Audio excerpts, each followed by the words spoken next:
অধিকাংশ এমপি, এমনকি ছাত্রলীগের একজন জেলা সভাপতিও 2000 কোটি টাকা আমাদের দেশ থেকে বিদেশে পাচার করেছে।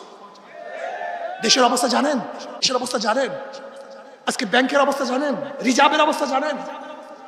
রিজার্ভ খালির পথে, আমদানি বন্ধ হয়ে যাবে, অথচ 7 লক্ষ কোটি টাকা আমাদের বাজেট।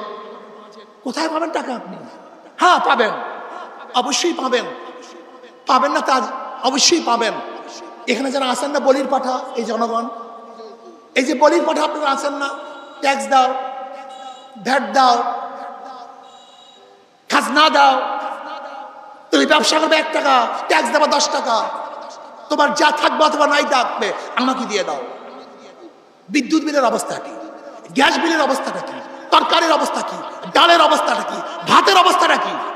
অথচ আমাদের সংবিধান বলেছে শিক্ষা, চিকিৎসা, অন্ন, বস্ত্র, বাসস্থানের গ্যারান্টি দিতে হবে। এটা সংবিধান বলেছে। এই 5টা মৌলিক অধিকার বাস্তবায়ন করতে হবে। এটা কে বলছে? আমাদের সংবিধান। যদি আমাদের যে সংবিধান বলে মৌলিক অধিকার চিকিৎসা শিক্ষা, সেখানে আপনি চিকিৎসার জন্য বিদেশে পাঠাবেন, তাহলে আপনি সংবিধান লঙ্ঘন করেছেন। সংবিধান লঙ্ঘন করেছেন। আজকে দেশটা চুরি আর চুরি, ডাকাতি আর ডাকাতি, সব ধ্বংস হয়ে যাচ্ছে।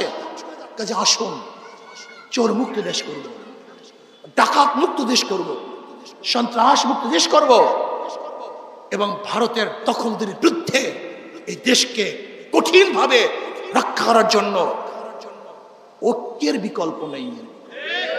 কে আওয়ামী লীগ, কে বিএনপি, কে জাতীয় পার্টি, কে জাসদ, কে বাসদ ইসলামী আন্দোলন করেন, কে অপছন্দ করেন, আমার জানার বিষয় নয়। দেশ নিয়ে খেলা শুরু হয়েছে। এখানে যে পাবলিকরা আছেন, কানাডায় কারোর বেগম পাড়া নেই, আমেরিকায় কারোর বাড়ি নেই। এখানে আপনাকে থাকতে হবে, এখানেই বসবাস করতে হবে। কিন্তু ডাকাতরা কানাডায় বাড়ি করেছে, আমেরিকায় বাড়ি করেছে, লন্ডন বাড়ি করেছে, ওরা ডাকাতি করেছে, চুরি করেছে। ওদের জিপটা টেনে ছিঁড়ে ফেলতে হবে। আমাদের দেশের সম্পদ আমাদের দেশে ফিরিয়ে আনতে হবে। এই জব শেখ হাসিনাকে দিতে হবে। এত টাকা চুরি করলো কিভাবে? কাজে দেশকে রক্ষা করার জন্য সব ঐক্যবদ্ধভাবে আন্দোলন করব।